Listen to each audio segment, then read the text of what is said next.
The tshuva is as follows. The shaila is as follows. Hashachein sheli b'vinyan machar dirato b'chashay la'almana. My neighbor secretly sold his apartment unit, his condo unit, to an almana, to a widow. Didn't tell anyone. Didn't give me first rights of refusal. And I could have bought the unit, knocked down the wall, and expanded my unit to become a double unit. That's what and I'm protesting. How dare you sell it to somebody else? What about the din of bar metzra? Right, bedin zuchut bar metzra is the title of the tshuva. Hayim yeshli bazeh zuchut kedima. Do I have first rights of refusal? We all know that when the classic case of bar metzra is with farmland, that if you have a piece of farmland that you're selling, if I have an immediately adjacent piece of farmland, I have first rights of refusal to purchase it from you as long as I meet your price, the fair market asking price. But you don't have a right to sell it without offering it to me first. And does that halacha apply to a condo in an apartment building where I could knock down the wall between us and expand my apartment? Or if it's right above me and I can make my condo from a 1-story to a 2-story, which is what a lot of people do also. They just install a stairwell, like a circular stairwell. So Kasav Maran b'Shulchan Aruch. So the Shulchan Aruch paskins that im adam machar sadeu la'acher. So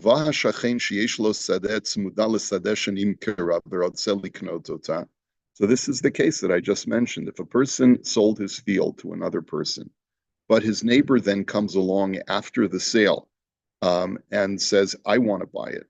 Tiknu rabotenu sheyachol ben hametzar, dahainu hashachein, l'shalem l'konesh shekanat hasadet hasikum sheshilem l'mocher abura ulakachta mimenu.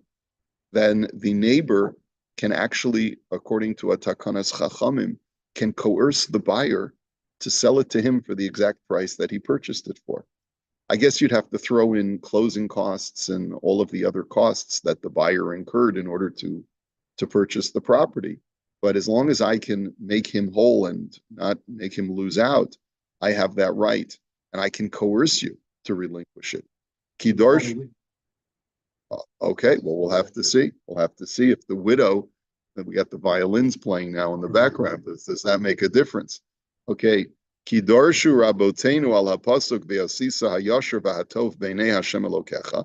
Our rabbis use the words of this pasuk, you shall do that which is upright and good in the eyes of Hashem your Lord, as an asmachta, to be able to say that, look, when we see a situation and we see that propriety dictates that the seller has nothing to lose whether he sells it to party A or party B, but party B has much more to gain through the acquisition of that property than party A, then it's only proper. Lamadnu shechafetz Hashem yizborach shiyasu b'nei adam zeim ze lifnim mishura sadin. God wishes people to behave above the law, the letter of the law way. And so since this person, the neighbor, stands to gain much more than a stranger, then you have to sell it to him first. The din says shel matzranus. By the way, it's quite interesting. What happens if I want to buy the field from the guy that you sold it to because I think he got it for a steal? In other words, I can claim that I may want that property because I want to expand my farming. But the reality is I don't need to expand my farming.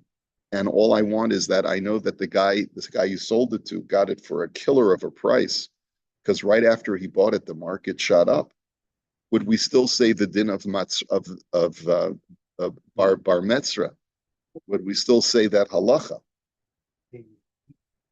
That's right. That's right. So and what is the time lag? How much time do I have to make that claim of a? It would probably have to be immediately upon my discovery that the property has sold.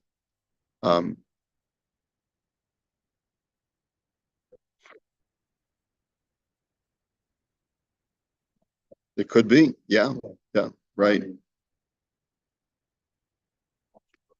Like my mother told me there was a house right across the street from her that sold for a ridiculously low amount, like at least $1 million less than what the house was worth. So, if the house wasn't across the street from her, but was maybe next door to her, then maybe she could have made that argument. But that's only from a halachic standpoint. I don't think that would. Is there anything in secular law that allows for this? Yeah, because it really is lifnim mishuras hadin. When you think about it, it's above the letter of the law. Where if you buy it, then the titles merge. You're the owner, so you have the one, but you can't sever it again. You have to ask for planning and all that. Okay. Okay. B'din zeh shel matzranus shayach lo rak b'sadeh ela gam b'dira. So this whole halacha of a bar metzra doesn't just apply to a farming land, but it also applies to living space, an apartment. The Kevin Shag. So, and how do we know this? We know this from Tosfos. He says, take a look at Tosfos in Bava Metzia, who says, Shekas with the din of the bar metzra shayach rak b'sadeh. Tosfos says that it's only with farmland. Sheim yechaber shtei hasados as yachol lachor shteiim betelem echad v'lachein shayach bazeh v'yasisa hayasher v'hatov. Tosfos says it's only for farmland because it's easier for the person who's plowing, right, to plow contiguous farmland than to have to lift up the plow to go over to the other, and cross over to another farm. Aval bedira lo shayach dina de bar metzra b'chein kasav rabbeinu tam b'tshuva. But you don't say bar metzra with adjacent houses. However, omnam lahalacha kaimelan karov haposkim shecholkim al rabbeinu tam usvir lahu de dina de bar metzra shayach gam bebatim. But that's not how we paskin. We don't paskin like this Tosfos because the Shulchan Aruch and the Ramah and the Shach all write shekain ikar ve'in letzarif das Rabbeinu Tam afilu l'snif ayin sham, that you can't even use the opinion of Rabbeinu Tam to defend an after the fact sale, even if you have additional arguments to make. Okay, in any event, he says, V'keven shahakona hazeh shehu lo shachein sheba liknot et hadira hazu yachol liknot dira b'makom acher. He says, and since the buyer, who is not a neighbor, can always purchase the dira somewhere else. In other words, what difference does it make to you if you're going to buy it here or there? You just go one street over, there's other diras for sale. So you're not losing anything. And again, you have to be able to make this argument. Like, for example, the case that I just mentioned. What if the seller of the condo sold it for like far lower than market value? So in that kind of situation, it could be that the law of bar mitzvah doesn't apply because the purchaser can make a legitimate argument. What do you mean I could always buy it somewhere else? I can't get it for that price. This was a steal. It was a once in a lifetime opportunity. It was like from the little old lady who, wasn't interested in making more than a few $1,000 more than what she sold it, what she bought it at 30 years ago. So, but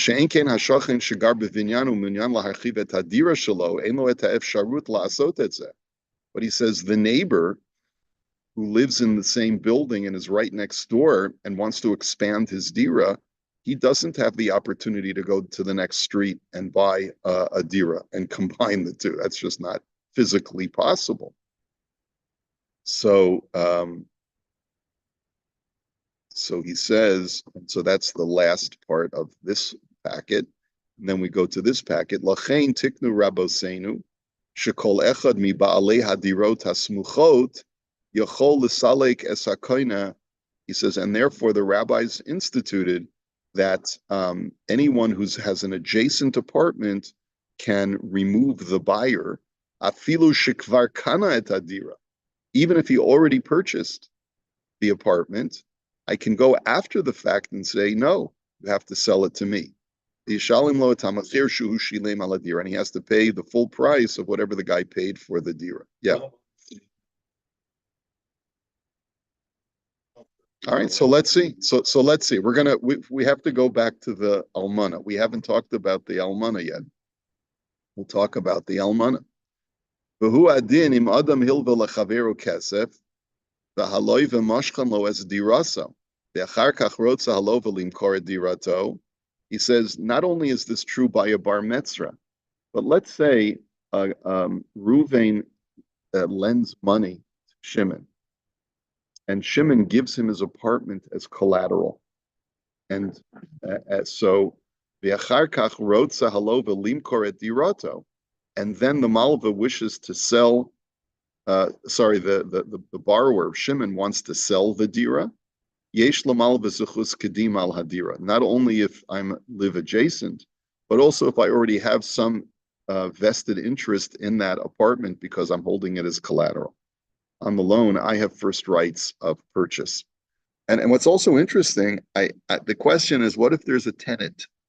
What if I have a tenant in my apartment? Does the tenant have first rights of refusal? Logic would dictate that I'm saving him a lot of money by not having to move, right? Because he's already been living in that space.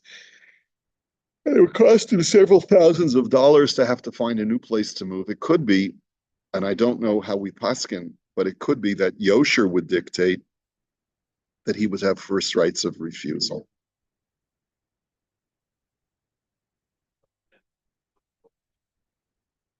There's an option.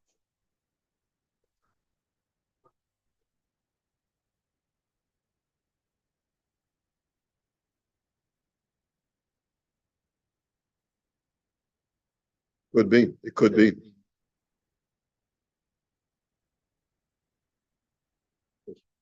I don't know. I don't know. I'm not that familiar with this halacha. Va'afilu im hakona kones hadira b'mechir mitzia, v'hadira shaveh yoter. Now let's look. What if the buyer bought the apartment at a discount, and it's clearly worth more? Kevin shahamocher haya lachutz lakesef u'machar et hadira bizol. Since the seller apparently was pressed for cash and therefore was willing to walk away from it with a loss, in other words, meaning that he didn't get full price, Yishalem hashachin et hamachir shu shilem v'yikach mimeno et hadira. The neighbor still has a right to pay exactly the amount that the buyer paid. So that even if the seller was under distress to sell it, so he sold it at a discounted price, the neighbor still has an argument to say, I want to buy it, and he can coerce the sale. Aval imacher lo b'mechir miyuchad biglal shu krovo o ohavo, tzarech l'shalem lo lefi mechir hashok. But that's only if he sold it at a discount because of financial distress. What if the guy is independently wealthy and he sold it to a good friend of his at a discount, or a relative of his cousin or his brother? He sold it to him at a discount because, he wanted to give the guy a break.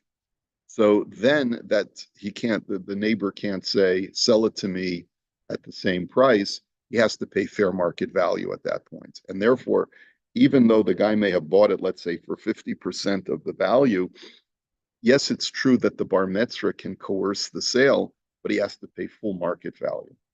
Okay? Now, this is all explained, says the footnote, in the Shulchan Aruch. This is all brought down in the Shulchan Aruch. Now, avalim isha kansa es hadira, ein bazeh din matzranos. Now, let's say a woman purchases a piece of property. She does not have, there's no law of matzranos when the purchaser is a woman. Kevin sha'al isha nemar kol kavuda bas melech penima, ve'ein darka litroach, let's say svilava. So here's the exception to the rule of bar mitzvah.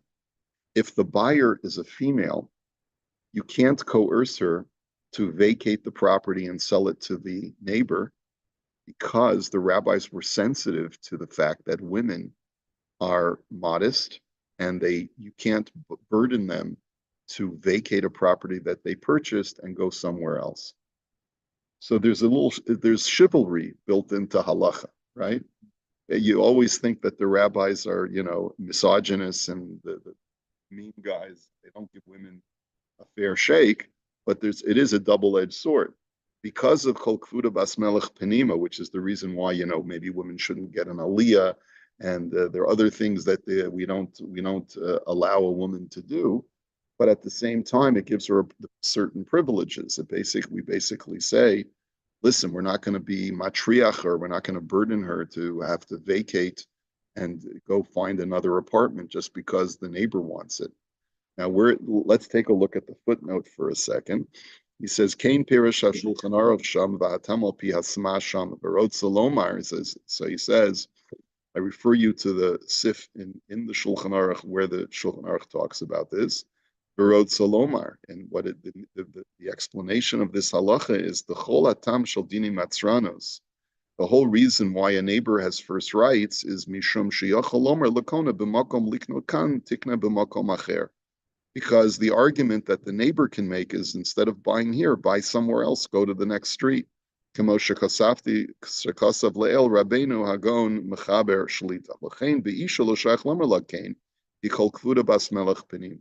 to tell a woman, go down the road and buy another place, that you don't do. Because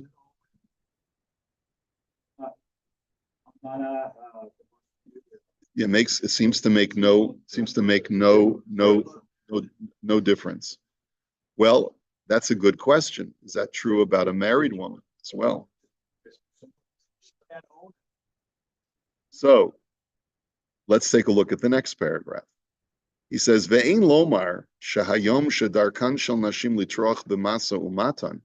He says, what are you going to say in the modern age, where women are wheeling and dealing in the real estate market all the time? He says they're not damsels in distress, who need to be protected. Yeah. He says, Im kain yihi yeshayach behen hayom dina de bar metzra. He says, maybe this halacha doesn't apply anymore. He says, no. He says, the yesh lomar de kevin de chazal lo tikna dina de bar metzra be'isha. He says, because the rabbis bichlal excluded women from this provision of bar metzra. He says, al kain gamim tishtana hametzius, and therefore, even if the social dynamic changes in society such that women are no longer damsels in distress, but the argument is, the whole din of bar metzra is a special accommodation for neighbors, but women were never included in that accommodation, right? So they were. It's an exclusion clause for women, not an inclusion. It's not a special provision for women. It's an exclusion for women. So the takanas chachamim for neighbors was never attached to female purchasers. Period. So therefore, a woman can say, "Show me where there's an obligation for me to sell you the property." Okay, I was excluded from that takana.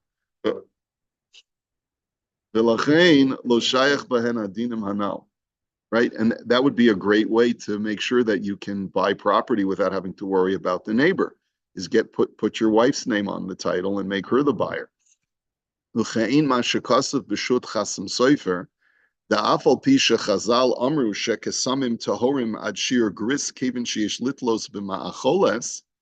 says it's very similar to what the Chassam Sofer writes in Hilchos Nida.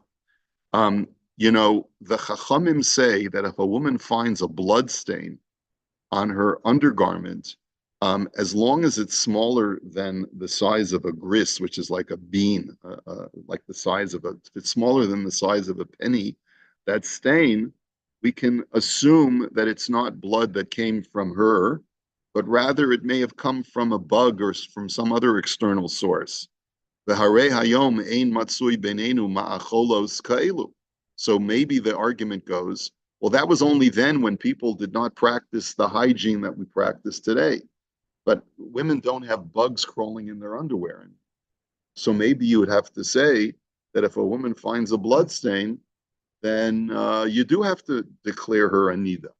But he says, no. Mikol makam kevin shemei olam chazal lo gazru al ksamim shem pchutim me'ashir hanal. But so the Chassam Sofer's point is no. He says the whole law that if you find a blood stain on your undergarment, you have to consider yourself a nida, is a takanas chachamim. It's a stringency that the rabbis placed upon women, even though midioraisa, you're not a nida unless you feel blood flowing from your body. But they went ahead on top of that and said, and if you find a blood stain of a certain size, you have to be machmir. Why is that? Why does it have to be a certain size? Because if it's smaller than that size, maybe it's from a bug. What about the fact that today there are no bugs in women's underwear? They never made that takana. That takana was only made for bloodstains of a certain size. If your bloodstain is smaller, even though the mitzias has changed, even though the facts on the ground have changed, but the takana only addressed bloodstains of a certain size. And so the argument goes as follows. The same thing is by a bar mitzvah. The rabbis only said that a neighbor has first rights of refusal when the buyer is a male, but they never included this takana. It's a special provision for neighbors. They never included that special provision for neighbors when the buyer was a female. So even though the facts on the ground have changed, that women are just as aggressive in the real estate market as men are, and don't need protection because no big deal for them to buy a piece of property down the road. Nonetheless, this whole accommodation, rabbinic accommodation of bar mitzvah, never was made for women. Period. Okay, so now we've talked about women. We haven't talked about the almana yet. Okay, so let's see. Now, yeah, right. We'd have to assume that the neighbor has to have as soon as they discover the purchase. Yeah, either as soon as they understand that it's for sale, or as soon as they discover that it's purchased. I could definitely hear a neighbor saying, "You're asking what for the apartment? You're asking above market value for the apartment. If you ever lower the price, I want to buy it." And then the seller says, "No, I'm standing firm." Lo and behold, 2 weeks later, he discovers that it was sold, and he finds out from the listing that it's sold for what he was willing to pay for it. So I could hear that also, even though he knew it was for sale before. Now, because of hashach, sha'afilu im hashchena hi gam ken isha, lo shayach bazedina de bar mitzvah. Shach adds, let's say the neighbor is a female. So the buyer is a female and the neighbor is a female. You go to the conservatory, that's quite prevalent. You got a lot of almanas that live in the conservatory, right? So what happens if both of them are female? The Shach writes, the law of bar mitzvah does not apply. Even though this poor woman who'd like to expand her apartment is a female, she can't coerce the buyer to sell it to her.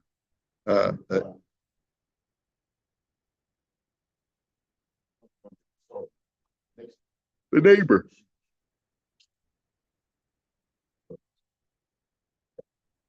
Well, she can't, if the buyer is a female, then it makes no difference what gender the neighbor is.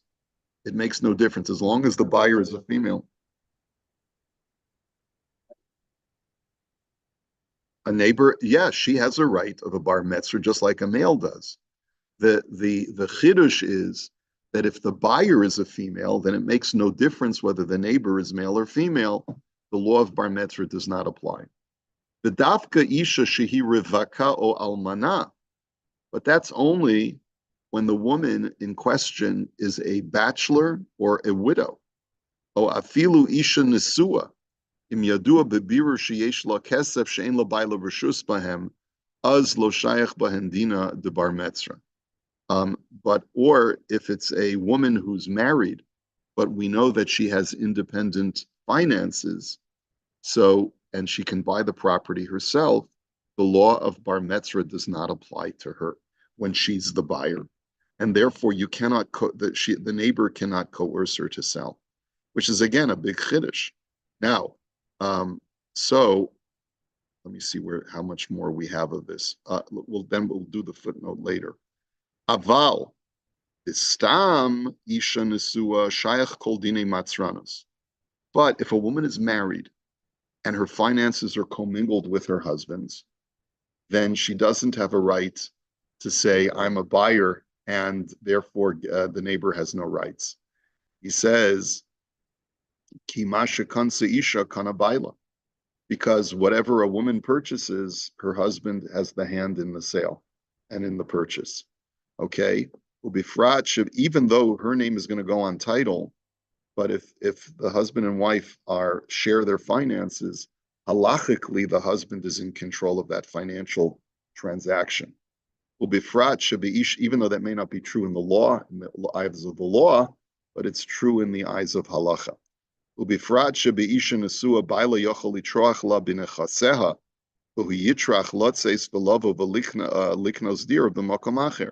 Especially because the argument of chivalry no longer applies, because the husband can always, if she's, even though she's the one who's buying, but we can always tell him, go buy somewhere else. So he's definitely included in the law of bar mitzvah, a married couple. You can't pull shtick unless you can argue that she's buying it independently of her husband. And it could be that it would be difficult to prove that. I'm not so sure how you're going to prove that in a Beis Din, that the woman claims to Beis Din, I bought this house because I have my own knippel, I have my own stash of money that I got as a Yerusha from my parents, that my husband has no control over, and I'm chose to purchase it, and therefore the neighbor has no rights. How are you going to prove that in Beis Din?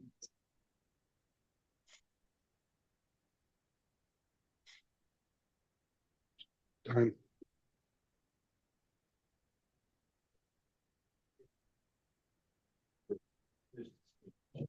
She would, yeah, I guess she would have to prove it. I'm not sure how to prove it though, because there's always shtick you could pull.